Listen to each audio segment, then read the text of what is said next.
नमस्कार।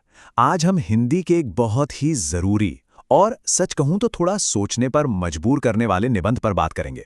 चैप्टर का नाम है प्रगीत और समाज और इसे लिखा है महान आलोचक नामवर सिंह ने। और हाँ, अगर आप बिहार बोर्ड की तैयारी कर रहे हैं तब तो ये चैप्टर आपके लिए सुपर इंपॉर्टेंट है। तो चलिए शुरू करते हैं। अच्छा, इस पूरे चैप्टर का जो सार है ना, वो इसी एक सवाल में छिपा है।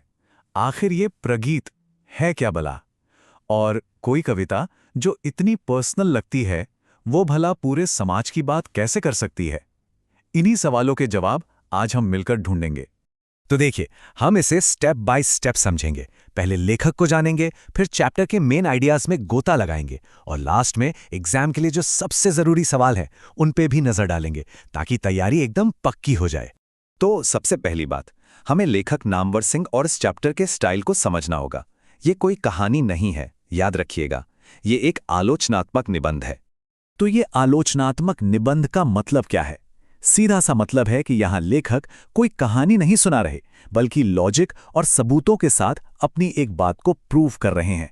तो हमारा फोकस कहानी के कैरेक्टर्स पर नहीं, बल्कि लेखक के दमदार तर्कों को पकड़ने पे होना चाहिए। चलिए, नामवर सिंह जी की लाइफ पर एक छोटी सी नजर डालते हैं। 1927 में जन्म हुआ, BHU से पढ़ाई की, पर यहां जो सबसे काम की बात है वो है 1971 में मिला साहित्य अकादमी पुरस्कार। ये उन्हें उनकी किताब कविता के नए प्रतिमान के लिए मिला था और इसी किताब ने उन्हें हिंदी साहित्य की दुनिया का सुपरस्टार बना दिया। तो चलिए अब आते हैं चैप्टर के दिल पर। ये प्रगीत क्या है और लेखक के हिसाब से इसका समाज से क्या लेना देना है? चलिए इसको अच्छे से समझते हैं। लेखक के शब्दों में कहें तो प्रगीत का मतलब है अकेले में गाया गया कोई गीत या अकेले गले से निकली कोई आवाज। मतलब ऐसी कविता जो बहुत ही पर्सनल हो, जिसमें कवि के अपने दिल की बातें, उसके अपने इमोशंस हो। और अब आता है कहानी में असली ट्विस्ट। देखिए, लेखक यहां दो तरह की कविताओं की लड़ाई दिखा रहे हैं। एक तरफ है प्रबंध काव्य, मतलब रामायण महाभारत जैसी लंबी कहानी वाली कविताएं, जिसे आचार्य रामचंद्र शुक्ल जैसे बड़े विद्वान बेस्ट मानते थे। और दूसरी तरफ है प्रगीत, छोटी छोटी पर्सनल कविताएं। नामवर सिंह इसी पुरानी सोच को चैलेंज कर रहे हैं। अब अपनी बात को हवा में तो कह नहीं सकते हैं ना, तो अपनी बात को साबित करने के लिए नामवर सिंह कुछ मॉडर्न कवियों का एग्जाम्पल देते हैं और इन्हीं उदाहरणों से पता चलता है कि कविता का ट्रेंड कैसे बदल रहा था। लेखक का सबसे बड़ा एग्जाम्पल है कवि मुक्तिबोध। उनकी कविताएं पढ़कर लगता है कि वो बस अपने अंदर के अंधेरे से लड़ रहे हैं, बहुत ही पर्सनल है। लेकिन नामवर सिंह कहते हैं नहीं, यही उनकी कमजोरी नहीं बल्कि उनकी सबसे बड़ी ताकत है। उनका जो पर्सनल स्ट्रगल है वही असल में उस समय के समाज का स्ट्रगल है। और बात सिर्फ मुक्तिबोध पर ही खत्म नहीं होती। नामवर सिंह त्रिलोचन और नागार्जुन का भी नाम लेते हैं। इन कवियों ने भी छोटी छोटी पर्सनल लगने वाली कविताओं में समाज के आम आदमी के दुख दर्द को आवाज दी। इन्होंने ये साबित कर दिया कि पर्सनल होकर भी सोशल हुआ जा सकता है। तो इन सारे तर्कों और उदाहरणों का निचोड़ क्या है? लेखक आखिर साबित क्या करना चाहते हैं? इस चैप्टर का जो सबसे बड़ा मैसेज है ना, वो इसी एक लाइन में छिपा है। और वो लाइन है, चरम वैयक्तिकता ही परम सामाजिकता है। इसका मतलब पता है क्या है? जब कोई आर्टिस्ट अपनी सबसे गहरी, सबसे पर्सनल फीलिंग को पूरी ईमानदारी से दुनिया के सामने रखता है, तो वो फीलिंग सिर्फ उसकी नहीं रह जाती, वो पूरे समाज की आवाज बन जाती है।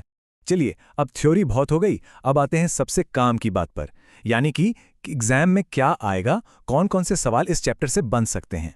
ये कुछ लॉन्ग आंसर क्वेश्चंस हैं जो एग्जाम में आ सकते हैं, जैसे कि आचार्य शुक्ल के आइडियाज क्या थे, या फिर चरम वैयक्तिकता ही परम सामाजिकता है का मतलब समझाओ। और अच्छी बात यह है कि इन सब के जवाब हम पहले ही डिस्कस कर चुके हैं, बस उन्हें अपने शब्दों में लिखना है। और अब ये हैं कुछ छोटे 1 मार्क वाले सवाल जो स्कोरिंग के लिए बहुत जरूरी हैं। जैसे ये निबंध वाद विवाद संवाद से लिया गया है, या नामवर सिंह को अवार्ड कविता के नए प्रतिमान पर मिला था। इन फैक्ट्स को सीधे सीधे याद रख लीजिए, नंबर पक्के हैं। ठीक है, तो एग्जाम से ठीक पहले के लिए चलिए पूरे चैप्टर को 1 मिनट में फटाफट से रिवाइज करते हैं। रेडी? पॉइंट नंबर 1, प्रगीत और समाज को लिखा है नामवर सिंह ने और ये एक आलोचनात्मक निबंध है, कहानी नहीं। पॉइंट नंबर 2, प्रगीत का मतलब है पर्सनल, दिल से निकली कविता, जिसे लेखक ने अकेले कंठ की पुकार कहा है। पॉइंट नंबर 3, लेखक का मेन आर्ग्यूमेंट यह है कि जो कविता सबसे पर्सनल होती है वही सबसे ज्यादा सोशल भी होती है। पॉइंट नंबर 4, लेखक ने अपनी बात को मुक्तिबोध, त्रिलोचन और नागार्जुन जैसे कवियों के उदाहरणों से साबित किया है। और पॉइंट नंबर 5, सबसे जरूरी, इस चैप्टर का निचोड़ ये है कि पर्सनल होना और सोशल होना ये दो अलग बातें नहीं हैं, ये एक ही सिक्के के दो पहलू हैं। अच्छा, जाने से पहले एक सवाल आपके लिए छोड़कर जा रहा हूं। जरा सोचिए, क्या आज के जमाने के गाने या जो हम सोशल मीडिया पर लिखते हैं, क्या उन्हें भी भविष्य का प्रगीत माना जा सकता है? इस पर सोचिएगा जरूर।